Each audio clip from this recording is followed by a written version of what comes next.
The milk jug shattered against the dusty ground, and Sophia Miller's tears followed just as fast as the white liquid pooled into the cracked earth of Portland, Oregon. Franklin Knox had been riding past the small homestead on the outskirts of town when he heard the sound of breaking pottery and a woman's desperate sob, and something in his chest tightened at the pure anguish in that cry. He dismounted from his chestnut mare without thinking, his boots hitting the ground with a soft thud as he approached the young woman kneeling in the dirt. Her hands hovered over the broken pieces as if she could somehow will them back together, and her shoulders shook with the force of her crying. Franklin had seen plenty of hardship in his 26 years, had witnessed death and violence and every shade of human suffering during the brutal years after the Civil War ended in 1865, but something about this particular moment struck him differently. "Madam," he said gently, removing his worn hat. "Are you hurt?" Sophia looked up at him with eyes the color of storm clouds, and he saw shame and desperation warring in her expression. "It was all I had for the week," she said, her voice breaking. "The cow went dry yesterday, and I spent my last coins on that milk for my brother. He's sick, and I thought maybe if he had something nourishing." Franklin glanced toward the small cabin that looked like it might collapse with the next strong wind. The place was barely more than a shack, with gaps in the walls that would let in the cold autumn air and a roof that sagged dangerously in the middle. It was November of 1873, and winter was coming fast to Oregon. He could see a thin trail of smoke coming from a chimney that looked just as unstable as everything else about the property. "How old is your brother?" Franklin asked, crouching down beside her. 15, Sophia said, wiping at her eyes with the back of her hand. "He caught a fever 2 weeks ago, and it just keeps getting worse. I've been trying everything I know, but nothing helps." Franklin studied her face, taking in the hollow cheeks and the dark circles under her eyes that spoke of too many sleepless nights and not enough food. She could not have been more than 22 or 23 herself, far too young to carry such weight on her shoulders. Her dress was patched in multiple places and faded from too many washings, and her hands were rough and calloused from hard work. "Let me help you," he said, making a decision that would change everything. Sophia shook her head quickly. "I cannot accept charity from a stranger. We'll manage somehow." "It is not charity," Franklin said firmly. "I'm Franklin Knox, and I've been working the cattle drives between here and California for the past 5 years. I've got money saved, and I've got no one to spend it on but myself.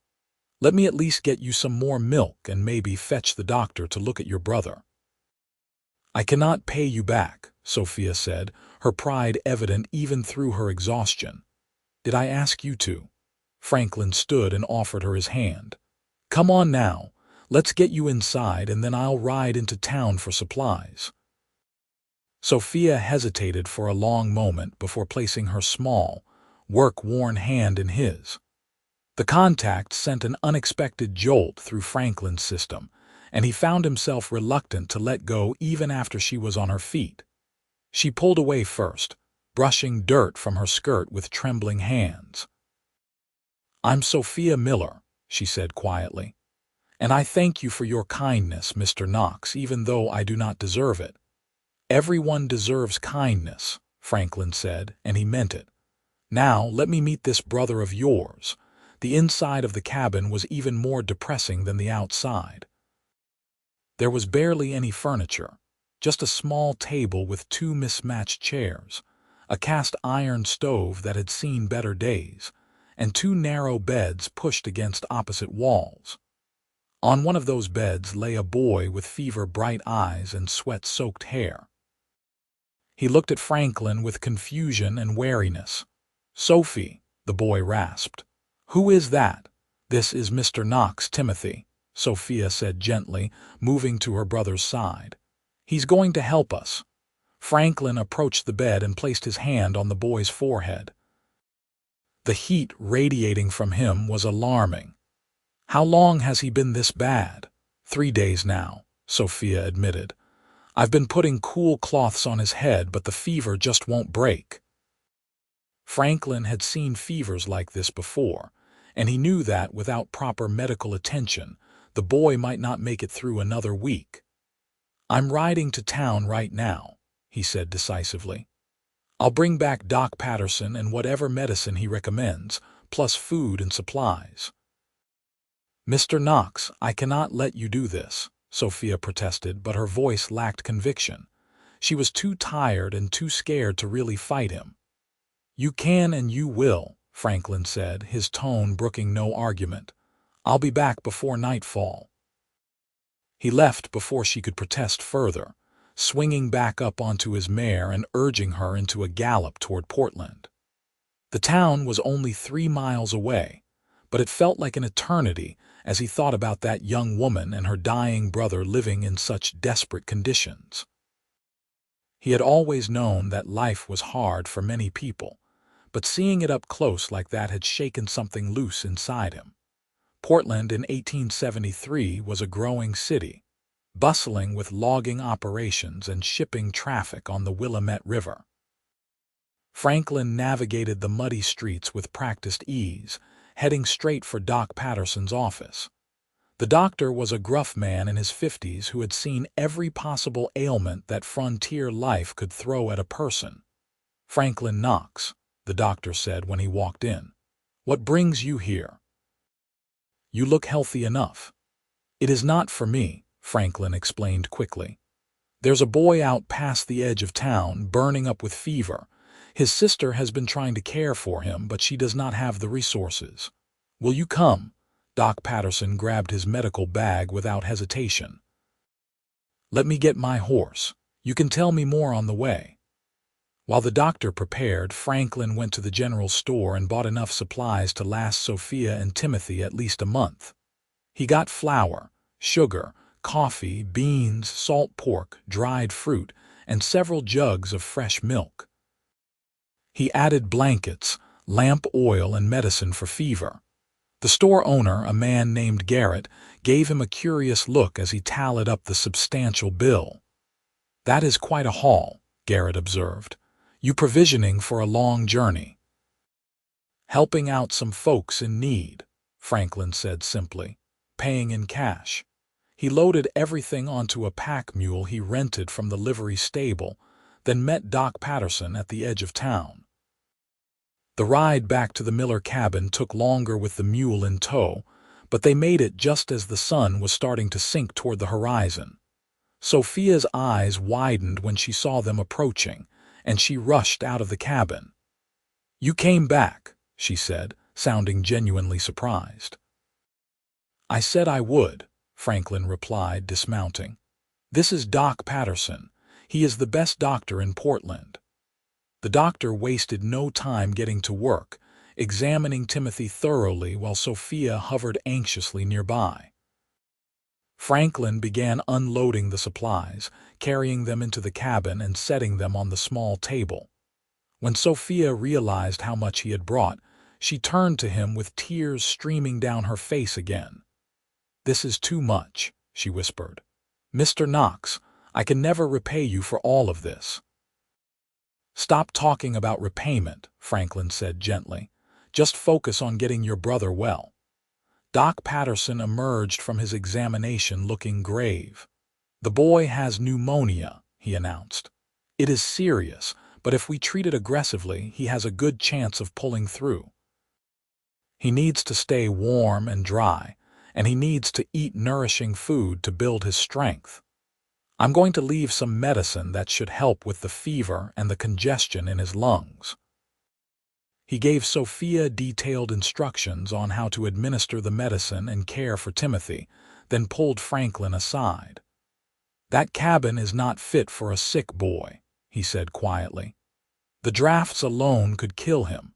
Someone needs to patch those walls and fix that roof." "I'll take care of it," Franklin said without hesitation.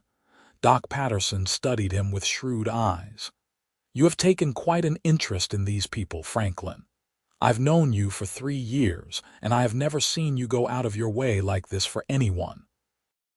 Franklin did not have a good answer for that. He only knew that leaving Sophia and Timothy to fend for themselves was not an option. "They need help," he said finally. "I can provide it." The doctor nodded slowly. "Well, I hope you know what you are getting into. But for what it is worth, you are doing a good thing here." After Doc Patterson left, Franklin turned to Sophia. "I'm going to fix your cabin," he announced.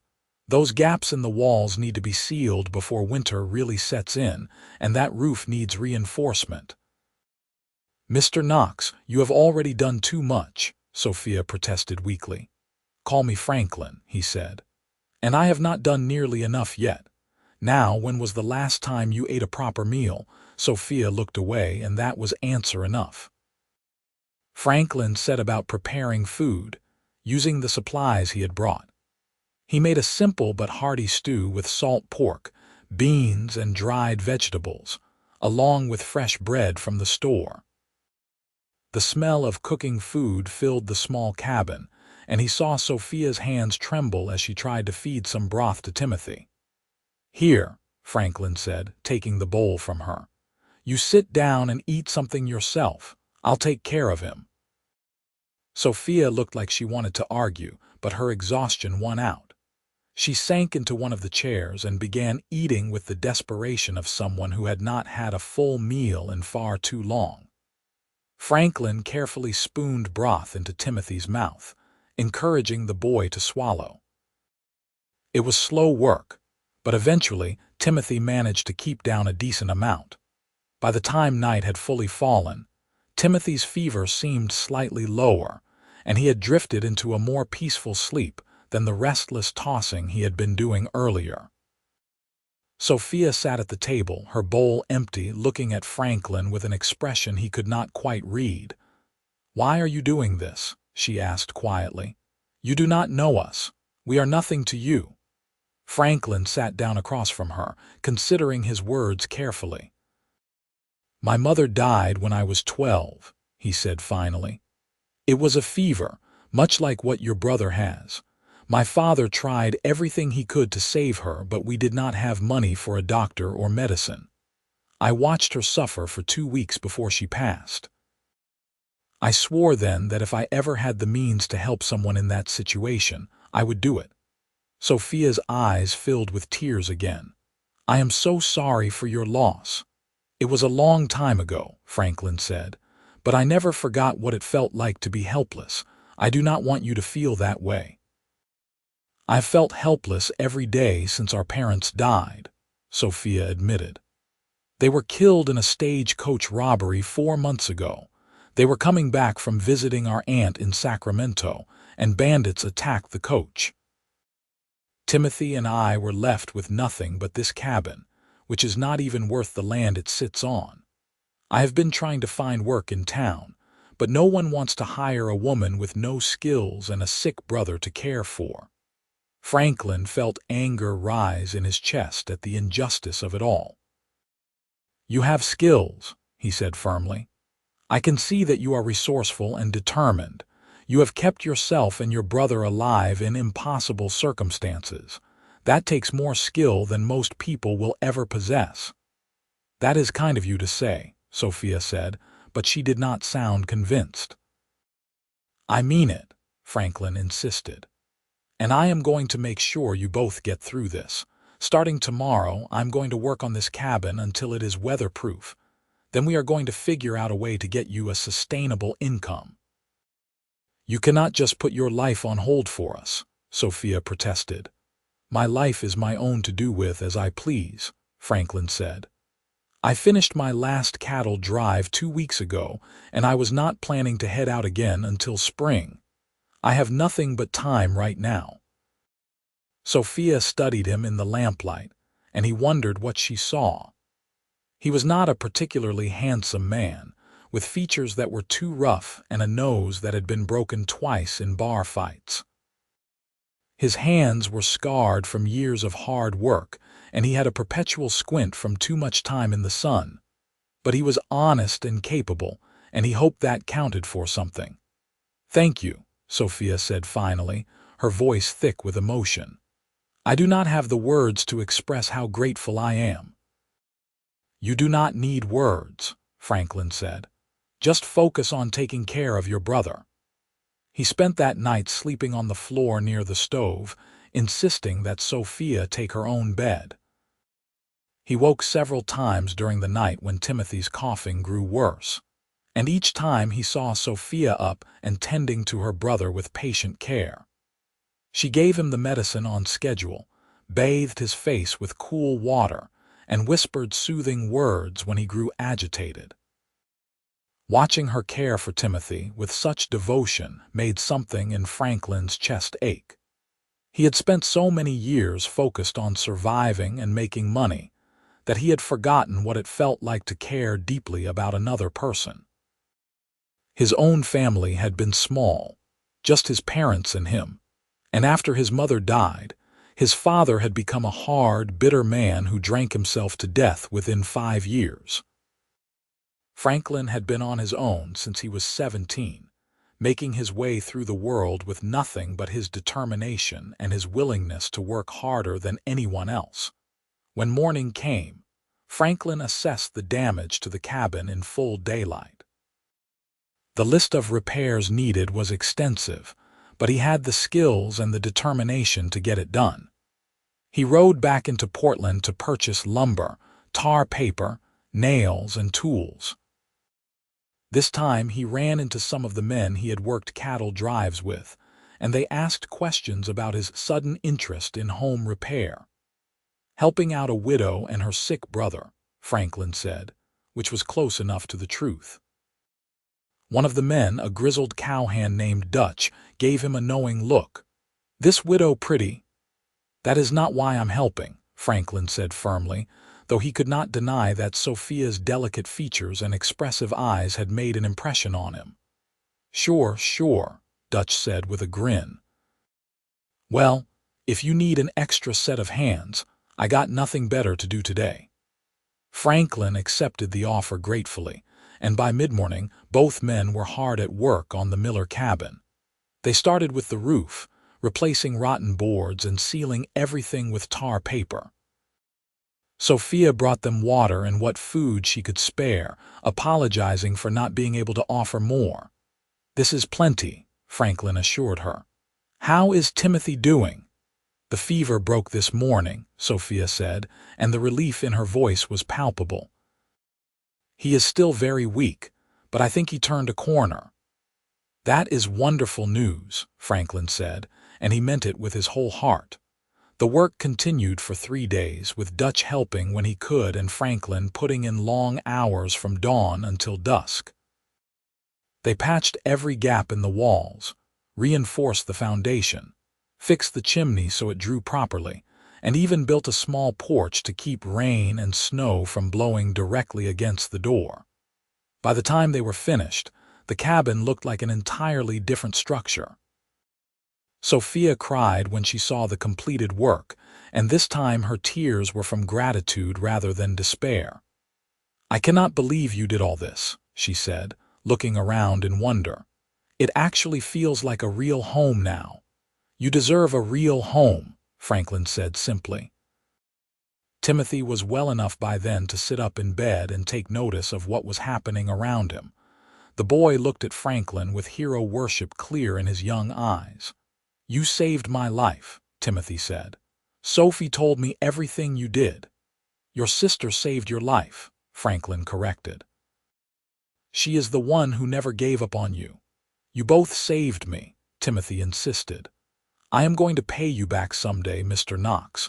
When I am grown and have money of my own, I swear I will repay every cent." "There is nothing to repay," Franklin said. "But if you want to do something for me, focus on getting strong and healthy again. That is all the payment I need." As the days passed and Timothy continued to improve, Franklin found himself spending more and more time at the Miller cabin. He told himself it was to make sure they had everything they needed, to chop firewood for the coming winter and make additional small repairs. But the truth was that he simply wanted to be near Sophia. He found himself fascinated by everything about her. The way she hummed softly while cooking, the fierce protectiveness she showed toward Timothy, the quiet dignity she maintained despite their poverty, the flash of humor that occasionally broke through her serious demeanor. She was beautiful in a way that had nothing to do with fancy dresses or elaborate hairstyles, and everything to do with the strength of her character. Sophia seemed to enjoy his company as well, though she remained somewhat guarded. They would sit together in the evenings after Timothy had fallen asleep, talking quietly about their lives. She told him about growing up with parents who had loved each other deeply and raised their children with kindness. She spoke of her father's dream of starting a fruit orchard in Oregon's fertile valleys, and how that dream had died with him on that dusty road in California. Franklin shared stories of his years on cattle drives, the wild beauty of the open range, the camaraderie among the cowhands, the danger of river crossings and stampedes. He told her about the places he had seen, from the deserts of Nevada to the mountains of Montana, and the way the land could break a person or make them stronger. "You ever think about settling down?" Sophia asked one night, finding a place to call home. Franklin considered the question carefully. "I always figured I would someday," he said, "but I never found a reason to stop moving until now." Their eyes met across the table, and something unspoken passed between them. Sophia looked away first, her cheeks coloring slightly. "Timothy and I are very fortunate that you happened to ride past when you did," she said softly. "I think I might be the fortunate one," Franklin replied, and he meant it more than she could know. Winter came to Portland with cold rain and occasional snow. Franklin had rented a room in town initially, but he found himself riding out to the Miller cabin nearly every day. He brought supplies regularly and always stayed to share meals with Sophia and Timothy. The boy had recovered fully from his pneumonia and had started to regain the weight he had lost during his illness. One evening in late December, Franklin arrived to find Sophia attempting to cut firewood with an axe that was far too heavy for her to wield effectively. He took the tool from her hands and proceeded to split enough wood to last them a week, his breath forming clouds in the cold air. "You should not have to do this," Sophia said, watching him work. "A woman alone trying to manage everything." "I am not alone," Sophia said quietly. "Not anymore." "You have made sure of that." Franklin set down the axe and looked at her seriously. "Sophia, I need to tell you something." She wrapped her shawl more tightly around herself, waiting. "These past weeks, getting to know you and Timothy, it has meant more to me than I can properly express," Franklin began, choosing his words carefully. "I came out here that first day thinking I would help some strangers and then go on with my life. But somewhere along the way, this stopped being about charity or obligation. I care about you, Sophia. I care about what happens to you and your brother. I think about you constantly when I am in town. I look for excuses to ride out here, and I realize that I am not just helping you anymore. I am falling in love with you." Sophia's eyes widened, and for a long moment she said nothing. Franklin's heart pounded as he waited for her response, terrified that he had ruined everything by speaking too soon. "Franklin," she said finally, her voice trembling, "I have been trying so hard not to feel this way. You have done so much for us, and I did not want you to think that my gratitude was something more than what it was. But the truth is, it is more. I wake up every morning hoping you will visit. I find myself smiling at things you said days ago. When you are here, everything feels right in a way it has not since my parents died. I think I am falling in love with you too." Franklin closed the distance between them in 2 long strides, and then his hands were cupping her face, and he was kissing her with all the pent-up emotion of the past weeks. Sophia melted against him, her arms wrapping around his neck, and the kiss deepened into something that promised a future neither of them had dared to hope for. When they finally pulled apart, both breathing hard, Sophia laughed softly. "That was my first kiss," she admitted. "Mine too," Franklin confessed, which made her laugh harder. "Somehow I find that difficult to believe," she teased. "A handsome cowboy like yourself." "I have been too busy working to think about romance," Franklin said. "And I never met anyone who made me want to stop and build a life. Until now." They stood together in the cold December air, holding each other close, and Franklin felt a peace settle over him that he had never experienced before. This was what he had been searching for all those years on the trail, he realized. Not wealth or adventure or freedom, but this simple connection with another human being who understood him and accepted him completely. "What do we do now?" Sophia asked. "Now I court you properly," Franklin said. "And when the time is right, I am going to ask you to marry me. If you will have me, that is." "I think I might," Sophia said with a smile that lit up her entire face. They told Timothy about their relationship that evening, and the boy whooped with joy. "Does this mean you are going to be my brother?" Timothy asked Franklin eagerly. "If your sister agrees to marry me, then yes," Franklin confirmed. "She would be foolish not to," Timothy declared. "You are the best man I know." Franklin stayed for dinner that night, and they celebrated with a feast made from the supplies he had brought. It felt like Christmas had come early, and the small cabin was filled with warmth and laughter for the first time in months. When Franklin finally rode back to town that night, his heart felt lighter than it had in years. Over the next weeks, Franklin courted Sophia with an earnestness that amused his cowboy friends but delighted her. He brought her small gifts from town, nothing expensive but thoughtful. A book of poetry, a pretty hair comb, a warm scarf in a blue that matched her eyes. He took her and Timothy on a sleigh ride when snow blanketed the countryside, and he taught the boy how to handle a rifle properly so he could hunt small game. Franklin also began making plans for their future. He had saved a substantial amount of money from his years of cattle driving, and he knew it was time to put it to good use. He purchased a piece of land just outside Portland, 40 acres of good soil with a small stream running through it. The land had potential for farming or ranching, and it was close enough to town for convenience but far enough for privacy. He hired a crew to build a proper house on the property. Nothing fancy but solid and spacious. 3 bedrooms, a large kitchen, a living area with a stone fireplace. He wanted Sophia to have a real home, the kind of place where she could raise a family and feel secure. On Christmas Eve of 1873, Franklin brought Sophia and Timothy to see the partially completed house.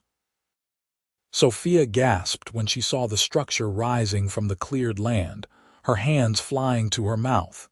"Franklin, what is this?" she breathed. "It is our future," Franklin said, taking her hand.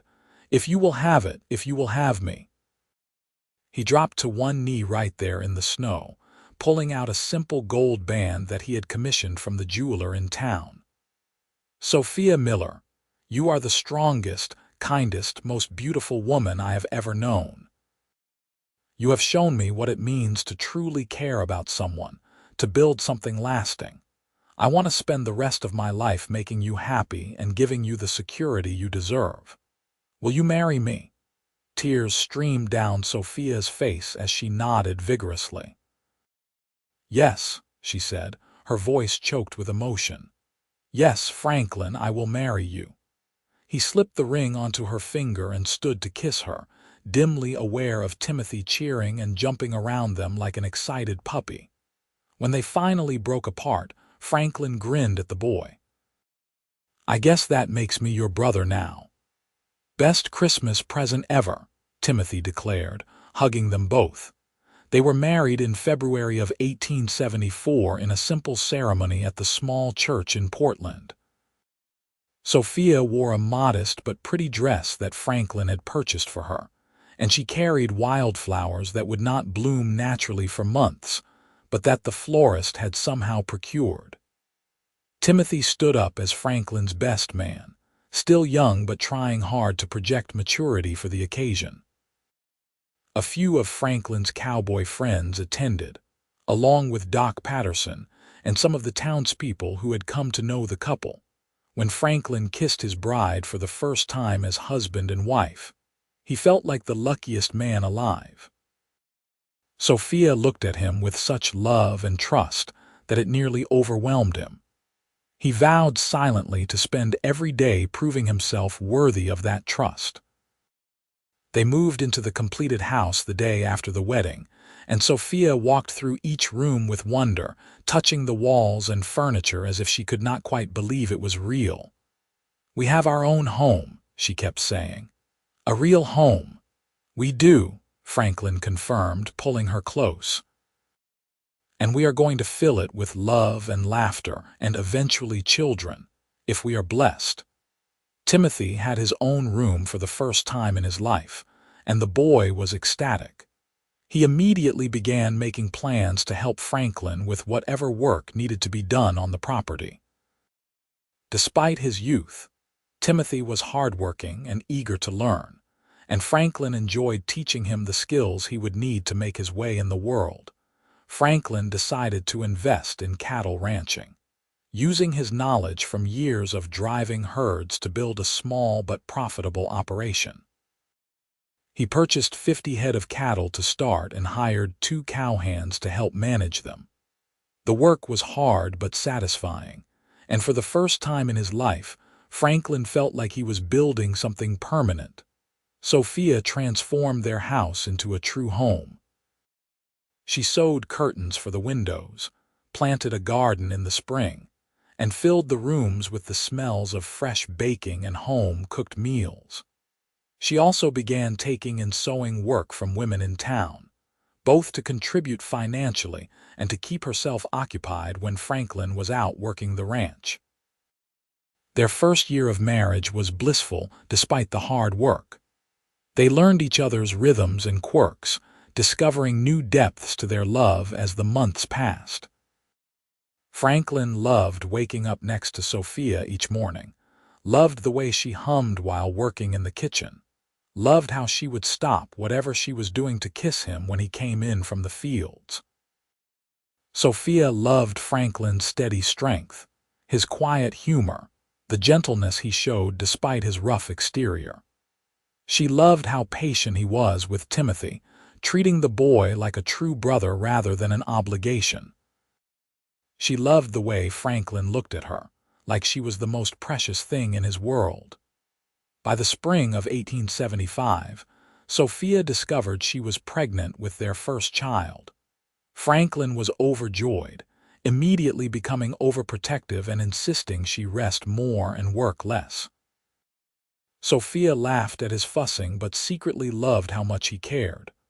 "I am not made of glass," she teased when he insisted on carrying the laundry basket for her. "Women have been having babies since the beginning of time." "Not my wife," Franklin said stubbornly. "You are going to take it easy and let me handle the heavy work." Timothy, now 16 and shooting up in height, took on more responsibilities around the ranch to help ease the workload. The boy had grown into a capable young man under Franklin's guidance, and Franklin felt a deep pride in watching him mature. In November of 1875, Sophia gave birth to a healthy baby boy they named James. Franklin held his son for the first time with tears streaming down his face, overwhelmed by the rush of love and protectiveness he felt. James had Sophia's gray eyes and Franklin's dark hair, and he was perfect in every way. "We made this," Sophia whispered, exhausted but glowing with happiness. "This beautiful little person." "You made this," Franklin corrected gently. "I just helped a little," Sophia laughed softly. I think you did more than help a little. Timothy was an enthusiastic uncle, constantly wanting to hold baby James and marveling at his tiny fingers and toes. The ranch house was filled with the sounds of an infant's cries and coos, and Franklin found that he did not mind the sleepless nights or the chaos one bit.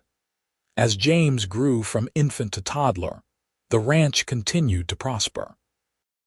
Franklin's herd had grown to over 200 head, and he had established a reputation as an honest dealer with quality cattle. He hired more help and began making plans to expand their land holdings. In the spring of 1878, Sophia became pregnant again, and this time they were blessed with twin daughters. The births were difficult, and Franklin spent hours pacing outside their bedroom while Doc Patterson and a midwife tended to Sophia. When he was finally allowed in and saw his wife lying pale but smiling with two tiny babies in her arms, he felt his heart might burst. "Two girls," Sophia said softly. "I hope you do not mind," Franklin said, kissing her forehead gently. "They are perfect. You are perfect." "I could not be happier." They named the twins Rose and Lily, and the ranch house became even more lively with 3 young children running about. Timothy, now 19, had become Franklin's right-hand man on the ranch, and he was already making noises about eventually starting his own place nearby. Life settled into a pattern of hard work and deep satisfaction. The ranch continued to grow and prosper through the late 1870s and into the 1880s. Franklin and Sophia added another son, Michael, in 1881, and a final daughter, Grace, in 1883. Their house was bursting with love and energy, and both Franklin and Sophia felt blessed beyond measure.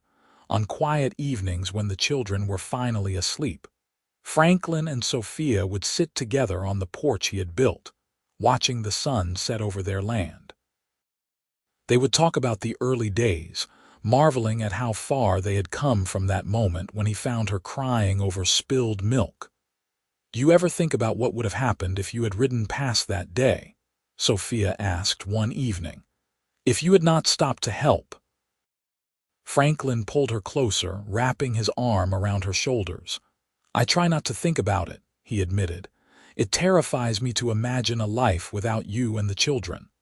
"We would have died," Sophia said matter-of-factly. "Timothy and I, we were at the end of our resources.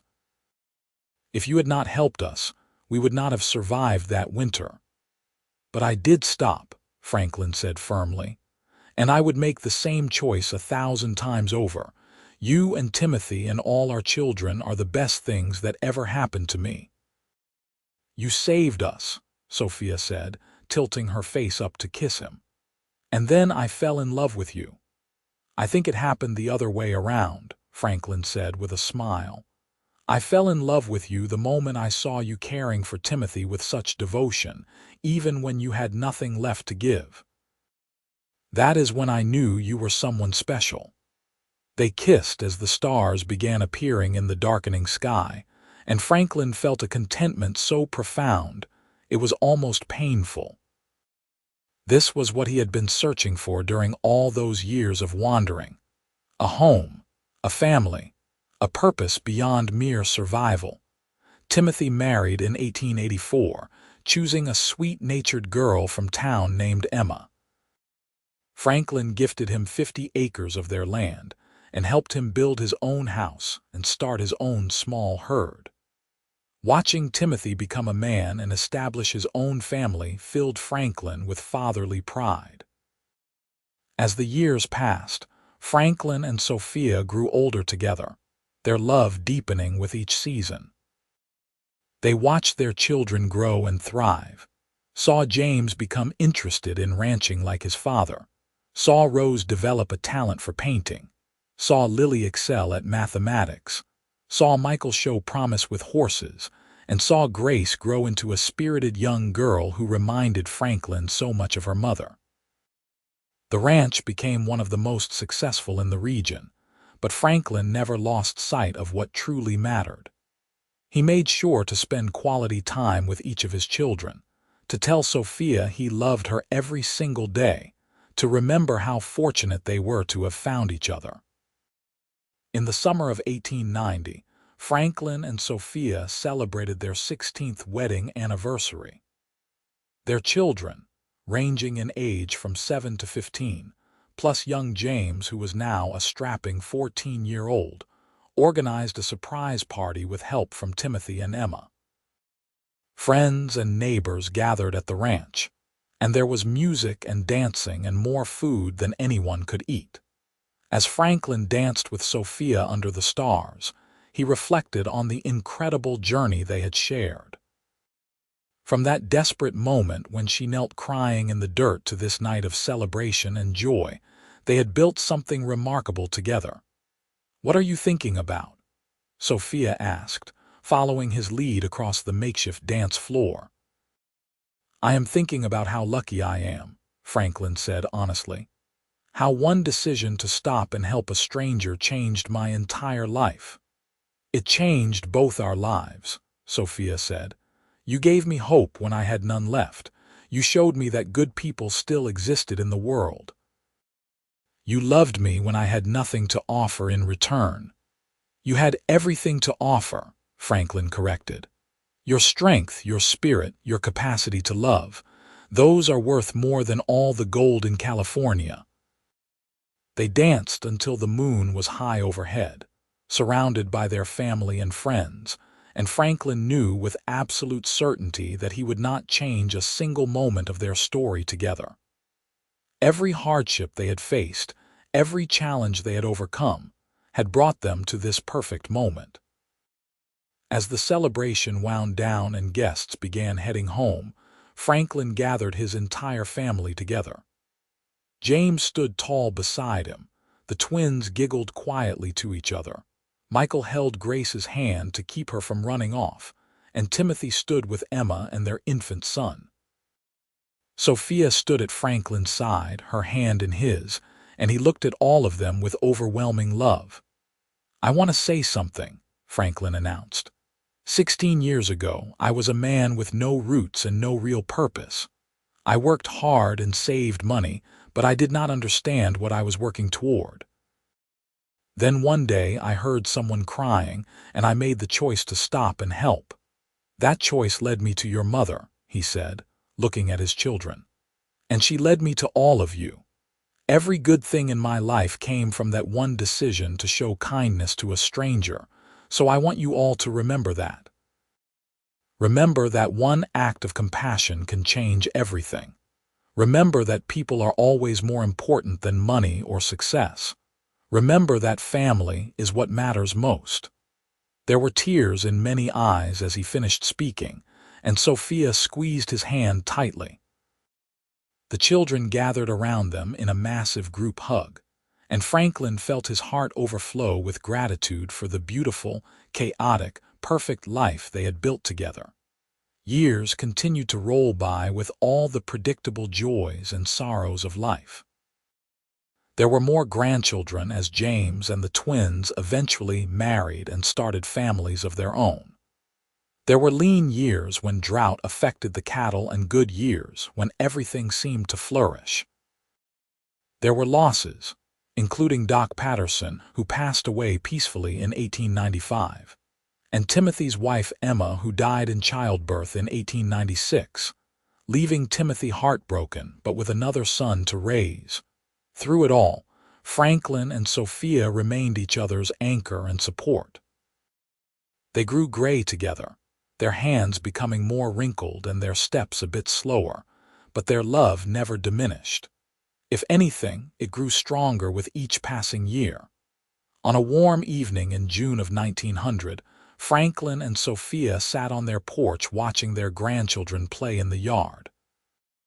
James's 3 children chased each other around while Rose's 2 daughters picked wildflowers and Lily's infant son slept peacefully in his mother's arms. Michael, now 19 and courting a girl from town, sat on the porch steps whittling a toy horse for one of the younger children. Grace, 17 and preparing to attend a teaching college in Portland, read a book in the fading light. Can you believe we have been married for 26 years? Sophia mused. Sometimes it feels like just yesterday that I was standing in front of that broken milk jug, certain my world was ending. And now look at your world, Franklin said, gesturing to the scene before them. Children, grandchildren, a thriving ranch, a beautiful home. You have built something incredible, Sophia. We built it together, Sophia corrected. I could not have done any of this without you. Franklin pulled her close, kissing her temple. Do you remember what you told me that first day? You said the milk was all you had for the week. I remember, Sophia said quietly. I was so desperate, so terrified, and then you appeared like an angel sent to save us. I was no angel, Franklin said with a chuckle. Just a cowboy who could not stand to see someone suffering. You were my angel, Sophia insisted. You saved my life and Timothy's life, and you gave us a future neither of us could have imagined. You are the best man I have ever known, Franklin Knox. And you are the best thing that ever happened to me. Sophia Knox, Franklin replied, using her married name with the same pleasure he always felt when saying it. They sat in comfortable silence, watching the sun paint the sky in shades of orange and pink. Franklin thought about all the years they had shared, all the memories they had created, all the love they had given and received. He thought about that scared young woman crying over spilled milk and marveled at the strong, confident matriarch she had become. He thought about the rootless wanderer he had been and felt grateful for the man he had grown into with her by his side. I love you, he said, because those words never got old and never lost their power. I love you too, Sophia replied, leaning her head against his shoulder. Today and always. As the stars began to appear overhead and their grandchildren's laughter filled the air, Franklin felt a profound sense of peace. This was what it meant to live a good life, he thought. Not wealth or fame or adventure, but this. A loving partner, a strong family, a home built on kindness and hard work, and the knowledge that one simple act of compassion had created ripples that would extend far beyond his own lifetime. The milk had been spilled that day in November of 1873, but from that loss had grown something infinitely more valuable.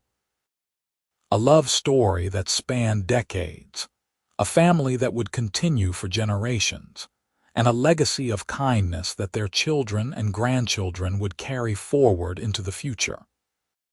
Franklin squeezed Sophia's hand gently, and she squeezed back, and in that small gesture was contained all the love and history and hope they had shared over their many years together. The cowboy who had stopped to help a crying woman had found far more than he ever expected that day. He had found home, purpose, and a love that would endure through whatever challenges the future might bring. As darkness settled fully over the ranch, and the children began to be called inside for bed, Franklin and Sophia remained on their porch a little longer, reluctant to end the perfect day. They talked about their plans for the coming weeks, about the new barn they wanted to build, and the celebration they were planning for Michael's 20th birthday. They talked about Grace's excitement for college and James's expanding herd and Rose's latest painting that she wanted to enter in a competition in Portland. Eventually, the air grew cool enough that Sophia shivered, and Franklin stood, pulling her up with him. "Come on, Mrs. Knox," he said with a smile. "Let us go inside where it is warm." They walked into their home hand in hand, closing the door on another beautiful day of the life they had built together. Inside, they could hear the sounds of their family preparing for bed, the laughter and conversation and occasional squabble that came with a house full of people who loved each other deeply. Franklin pulled Sophia close one more time before they headed to their own room, holding her as if she were still that scared young woman he had met all those years ago. "Thank you," he whispered into her hair. For what? Sophia asked, pulling back to look at him curiously. For taking a chance on a rough cowboy who did not have much to offer except his heart, Franklin said. For building this life with me. For giving me a family and a home and a reason to wake up grateful every single morning. For being exactly who you are. Sophia's eyes filled with tears, but they were happy tears. You gave me all of those things first, she said. You saw me when I was at my lowest and you still chose to stay. You could have helped us and ridden away, but you stayed and you loved me. That is the greatest gift anyone has ever given me. They kissed with all the tenderness and passion of a couple who had weathered life's storms together and emerged stronger for it. When they finally pulled apart, both were smiling through their tears. Let us get some rest, Franklin said. Tomorrow is another day of this beautiful life. Tomorrow and all the days after that, Sophia agreed. They walked to their bedroom arm in arm, ready to face whatever the future might bring as long as they faced it together. The milk that had spilled so long ago was forgotten, replaced by an abundance of blessings neither had dared to hope for in those dark days of 1873. Franklin lay in bed that night with Sophia sleeping peacefully beside him, and he sent up a silent prayer of thanksgiving. He was grateful for the instinct that had made him stop that day, for the courage Sophia had shown in accepting his help, for every twist and turn that had brought them to this moment. He was grateful for their children and grandchildren, for the ranch that had prospered under their care, for the community they had built around them, and most of all for the woman who had taken his heart and kept it safe for over a quarter-century. As sleep finally claimed him, Franklin's last conscious thought was that he was the luckiest man alive, and he drifted off with a smile on his face and Sophia's hand clasped in his, just as it had been for 26 years and would be for all the years to come.